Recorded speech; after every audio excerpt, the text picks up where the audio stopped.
হচ্ছে কৃপাসুরের সাথে কার? ভোলানাথের।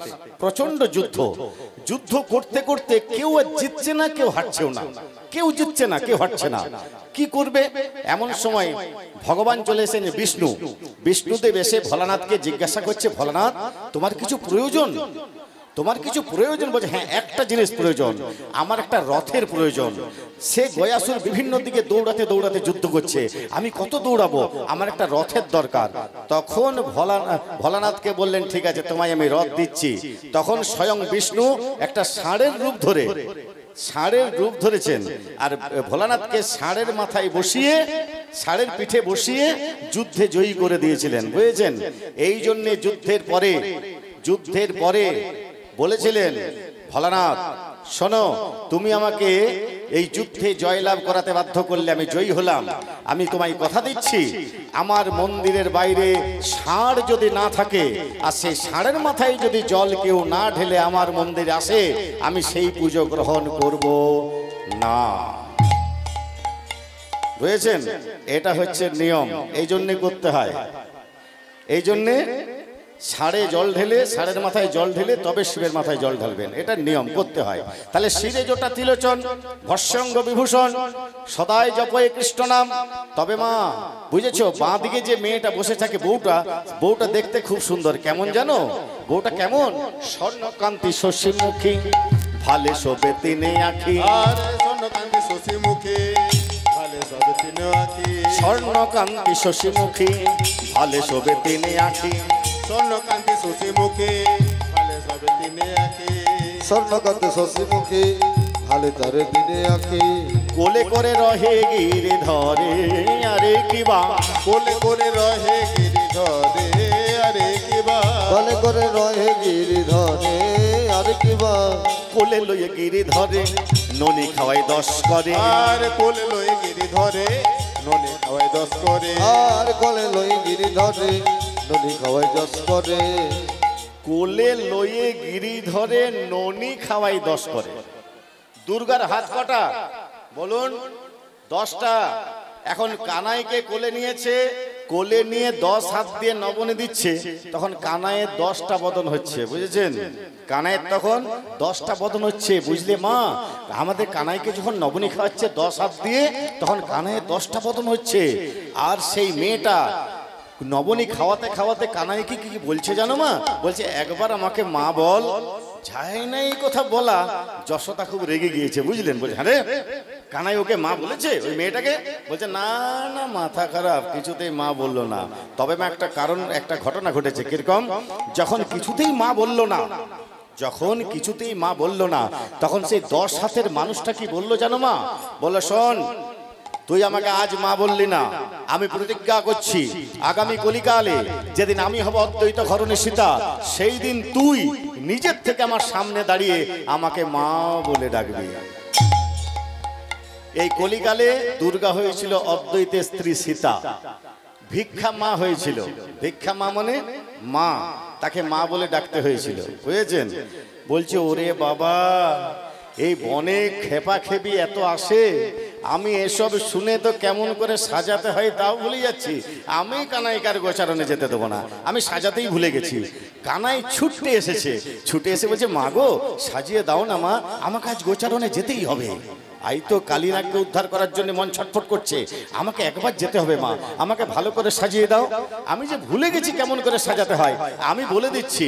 কানাই বলে দিচ্ছে মা গো, অলোকাতি লোকা ভালে বনমালা দে মা গলে।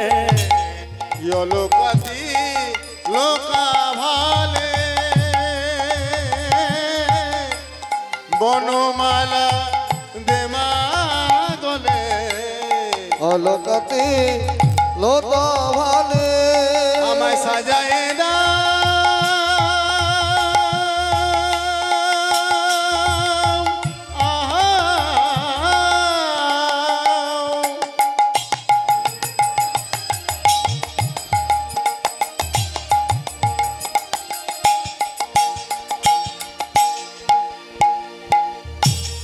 যাব আমি গোচারণে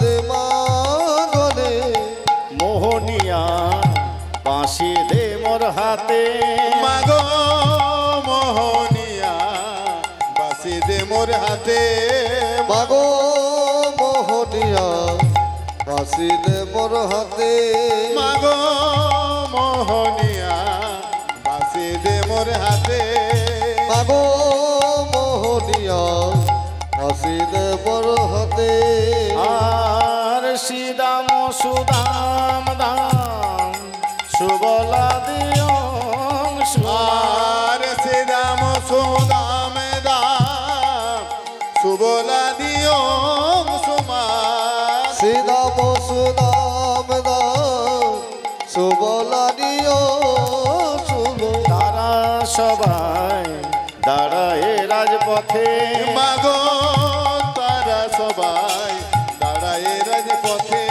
মাগো তারা সবাই দাঁড়ায় রাজপথে দেখ দেখ শ্রীদাম সুদাম দাঁড়ায় আছে। দেখ শ্রীরাম সুদাম দাঁড়ায় আছে শ্রীরাম সুদাম দাঁড়ায় আছে উচ্চারণে যাবে বলে শ্রীদাম সুদাম দাঁড়ায় আছে গোচারণে যাবে বলে শ্রীরাম সুদাম দাঁড়ায় আছে বিজ্ঞাননে যাবে বলে শ্রীরাম সুদাম দাঁড়ায় আছে গোচারণে যাবে বলে শ্রীরাম সুদাম দাঁড়ায় আছে তারা গোচারণে যাবে বলে শ্রীরাম সুদাম দাঁড়ায় আছে তারা গোচারণে যাবে বলে শ্রীরাম সুদাম দাঁড়ায় আছে তারা গোচারণে যাবে বলে শ্রীরাম সুদাম দাঁড়ায় আছে গোচারণে যাবে বলে শ্রীরাম সুদাম দাঁড়ায় আছে তারা গোচারণে যাবে বলে শ্রীরাম সুদাম দাঁড়ায় আছে তারা গোচারণে যাবে বলে শ্রীরাম সুদাম দাঁড়ায় আছে তারা গোচারণে যাবে বলে শ্রীরাম সুদাম দাঁড়ায় তারা আছে গোচারণে যাবে বলে শ্রীরাম সুদাম দাঁড়ায় আছে শ্রীরাম সুদম দাঁড়ায় আছে এবারে কানাইকে সাজিয়ে দিয়েছেন, সাজিয়ে মাথার থেকে পা পর্যন্ত মন্ত্র বলে দিয়েছেন।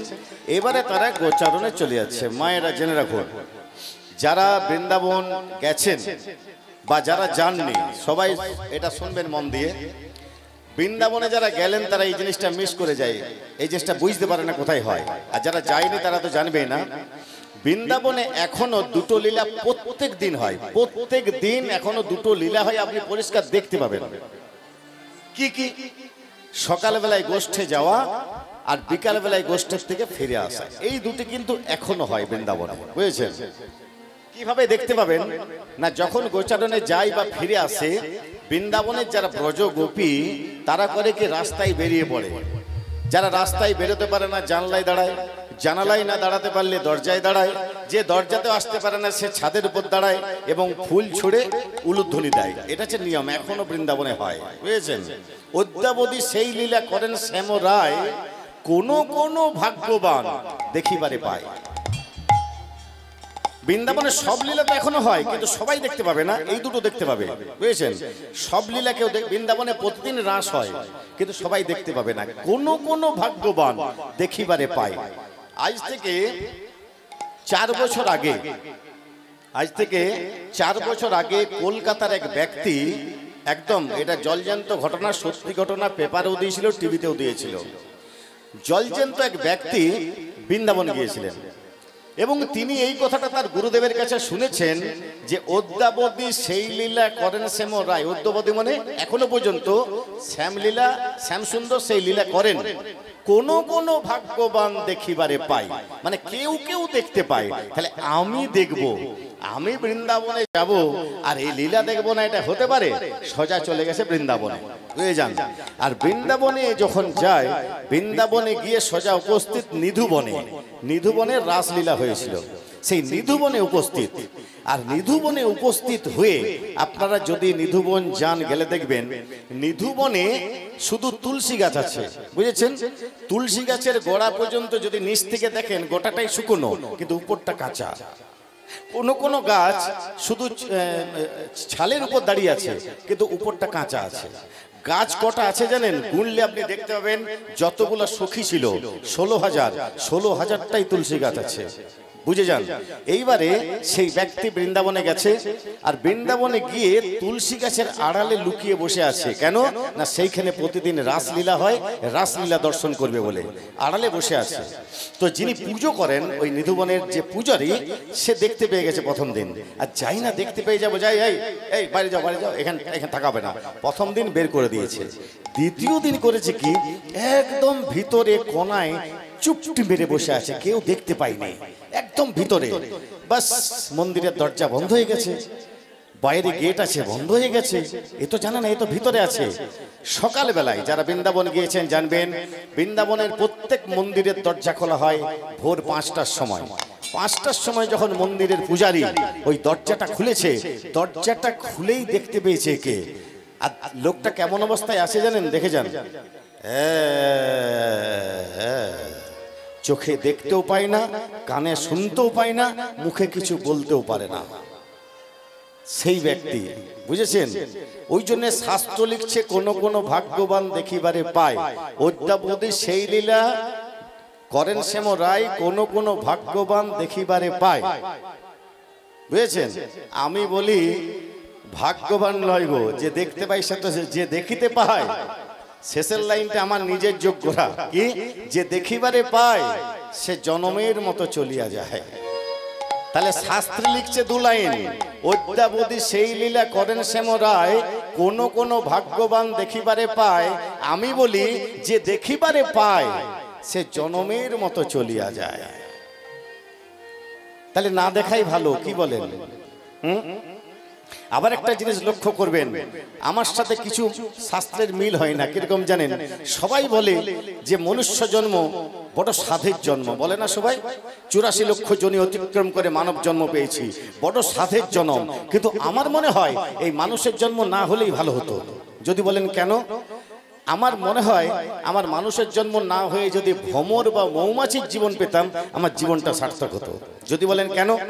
দেখবেন জাতির শ্রেষ্ঠ ব্রাহ্মণ, জাতির শ্রেষ্ঠ ব্রাহ্মণ কোন বিগ্রহকে স্পর্শ করতে গেলে স্নান না করে কিন্তু ছোবার অধিকার নাই। আগে স্নান করবে, একটা ধুতি পরবে, তবে ছুতে পারবে। সেই বিগ্রহটাকে স্নান করানো হয় ভ্রমর বা মৌমাছির মুখের এঁটো মধুটা দিয়ে। সে তো মুখ দিয়ে মধু পান করে, এঁঠো মধু, সেইটা দিয়ে বিগ্রহটা স্নান করানো হয়। তাহলে মানুষের জন্মের থেকে ভ্রমরের জন্ম শ্রেয় নয়? কি বলেন? অনেক শ্রেয়, আমার কাছে অনেক শ্রেয়, বুঝলেন? অনেক ভালো। এই ভ্রমরের বা মৌমাছির জীবন পেলে জীবনটা সার্থক হতো। বোঝা গেল? তাহলে কোন কোন ভাগ্যবান দেখিবারে পায়, যে দেখিবারে পায় সে জনমের মতো চলিয়া যায়। তার থেকে না দেখাই ভালো, তার থেকে না দেখা অনেক ভালো, বুঝেছেন? তো যাই হোক, এখনো সেই লীলা হয়। কিন্তু এত সব লীলার মধ্যে যে লীলা দুটো আপনি এখনো দেখতে পাবেন, চোখে গেলেই দেখতে পাবেন, সরাসরি দেখা যায়, সেই লীলা দুটো হচ্ছে গোষ্ঠে যাওয়া আর গোষ্ঠের থেকে ফিরে আসা। সেই সময় বললাম সবাই বাইরে বেরিয়ে আসে, উলুধ্বনি দেয়, শঙ্খধ্বনি করে, উলুধ্বনি দেয়, শঙ্খধ্বনি করে, ফুল ছোড়ে। এই সময় বুঝেছেন, শ্যামসুন্দর সখাদেরকে সঙ্গে নিয়ে চলে যাচ্ছে গোচারণে। আজকে অনেক বড় কাজ করতে হবে। কি কাজ? আজকে যে কোনো উপায়ে কালীনাগকে উদ্ধার করতে হবে।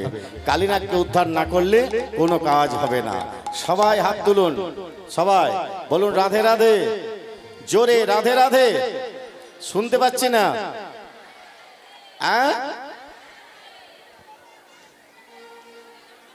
দাঁড়ান, এটার নাম জানেন? এটার নাম কি? জোরে বলুন। পৈতায়। পৈতে কাদের থাকে? জোরে বলুন, কাদের থাকে? ব্রাহ্মণদের, ব্রাহ্মণদের। তা আপনাদের এখানে যে ব্রাহ্মণ আছে, এই পৈতাটা দেখাতে পারবেন? এই পৈতাটা নেই। সাদা পৈতা। তো তার সাদা পৈতা আর আমার লাল পৈতা কেন? কারণটা কি? কারণ হচ্ছে যারা পশ্চিমবাংলার ব্রাহ্মণ তাদের পৈতাটি সাদা, আর যারা উত্তরপ্রদেশের ব্রাহ্মণ, বৃন্দাবনের ব্রাহ্মণ, তাদের পৈতাটি হচ্ছে এরকম। আমাদের আদি বাড়ি হচ্ছে উত্তরপ্রদেশের কনৌজ। আমরা 137 বছর আগে আমরা উত্তরপ্রদেশ থেকে পশ্চিমবাংলায় এসেছি, বুঝেছেন? সেই জন্য আমাদের পৈতাটি এইটা। এবারে দুটো পৈতার মধ্যে তফাৎ কি দেখুন। আপনি যদি সাদা পৈতাটি পরে বৃন্দাবনে যান, এই বাইরের থেকে আপনাকে ঠাকুর দর্শন করতে হবে। ওই লাইন আছে, লাইনে পেরিয়ে পেরিয়ে প্রণাম করে আপনি বেরিয়ে যাবেন। কিন্তু এটা হচ্ছে আমাদের বৃন্দাবনের আধার কার্ড। এইটা যদি বৃন্দাবনে কেউ দেখে নেয়, আপনি একবারে অন্দরমহলে ঢুকে যেতে পারবেন, কেউ আপনাকে আটকাবে না, বুঝলেন? এটা আধার কার্ড, বোঝা গেল? হ্যাঁ, ওখানে বলে যে বাঙ্গাল কা আদমি বগড়ি খাতা হয়, মছলি খাতা হয়, বাহার বৈঠে অন্দর মত আইয়ে, বুঝেছেন? মানে বাঙ্গাল কা আদমি, বাঙালির ব্রাহ্মণ, পশ্চিমবাংলার ব্রাহ্মণ মাছ খায়, মাংস খায়, ওরা বাইরে বসুক, ওদের ভিতরে আসার দরকার নেই, আপনারা আসুন, বুঝেছেন? এইবারে কেন বললাম এই কথাটা, এত বড় গল্পটা কেন বললাম না, এই ধরনের পৈতা যারা পড়ে তারা একাদশী, অমাবস্যা, পূর্ণিমা করে, তারা কোনো অভিশাপ দিলে লেগে যায়। তো যে হাত তুলবে না আমি অভিশাপ দেবো, বোঝা গেল? যে হাত তুলবে না আমি অভিশাপ দেবো। এবারে হাত তুলুন, সবাই তুলুন, তুলুন। দেখ রে, এই ভয় দেখ, দেখে নে, বলে রাধে রাধে, জোরে রাধে রাধে। হ্যাঁ, এবার সবাই মিলে আমার সঙ্গে সঙ্গে করতালি দেবেন। তারা গোচারণে চলে যাচ্ছেন, উলুধ্বনি দেবেন, করতালি দেবেন। রাধা কা নাম অনমোল, রাধা কা নাম অনমোল, বলো রাধে রাধে। राधा का नाम अनमोल, बोलो राधे राधे। राधा का नाम अनमोल, बोलो राधे राधे। राधा का नाम अनमोल, बोलो राधे राधे। राधा का नाम अनमोल, बोलो राधे राधे। राधा का नाम अनमोल, बोलो राधे राधे। राधा का नाम अनमोल, बोलो राधे राधे। राधा का नाम अनमोल, बोलो राधे राधे। राधा का नाम अनमोल, बोलो राधे राधे। বৃন্দাবনে কে কে রাধে রাধে বলে জানেন? যাদের লজ্জা লাগছে তারা শুনে রাখুন। বৃন্দাবনে কে কে রাধে রাধে বলে? গাইয়া ভি বলে রাধে, বাছড়া ভি বলে রাধে। गैया भी बोले राधे, बछड़ा भी बोले राधे। गैया भी बोले राधे, बछड़ा भी बोले राधे। গাইয়া ভি বলে রাধে, বাছড়া ভি বলে রাধে। गैया भी बोले राधे, बछड़ा भी बोले राधे। গাইয়া মানে জানেন? গাইয়া মানে কি বলুন? গাইয়া মানে গরু, আর বাছড়া মানে বাছুর। বৃন্দাবনে গরু বাছুরে রাধে রাধে বলে, বুঝেছেন? বৃন্দাবনে গরু বাছুরে রাধে রাধে বলে। যারা বৃন্দাবন গিয়েছেন জানবেন, বৃন্দাবনের যেটা আসল মন্দির, এরকম বঙ্কুবিহারীর মন্দির, এই বঙ্কুবিহারীর মন্দিরের সামনে এরকম আটচালা সবসময় করা থাকে, সব সময়। এই আপনাদের যেমন হয়েছে এটা, এরকম আটচালা থাকে। আর এই আটচালাতে সবসময় খোল করতাল নামানো থাকে, জেনে রাখুন। সব সময় 24 ঘন্টা আপনি যান, খোল করতাল নামানো আছে। তা বৃন্দাবনের মন্দিরের দরজা খোলা হয় ভোর 5টার সময়। 4টের সময় কি হয় জানেন? ওই এরিয়ায় যত বানর আছে, বানরগুলো আটচালায় চলে আসে। আটচালায় এসে ইচ্ছা খুশি মতো খোল করতাল বাজায়, কিন্তু আজ পর্যন্ত একটাও ভাঙেনি, নিয়েও যায়নি। চিন্তা করেছেন? বন্দর কি মান কি আওয়াজ, বলো রাধে রাধে। राधा का नाम अनमोल, बोलो राधे राधे। राधा का नाम अनमोल, सबाई उलूध्वनि। राधे राधे।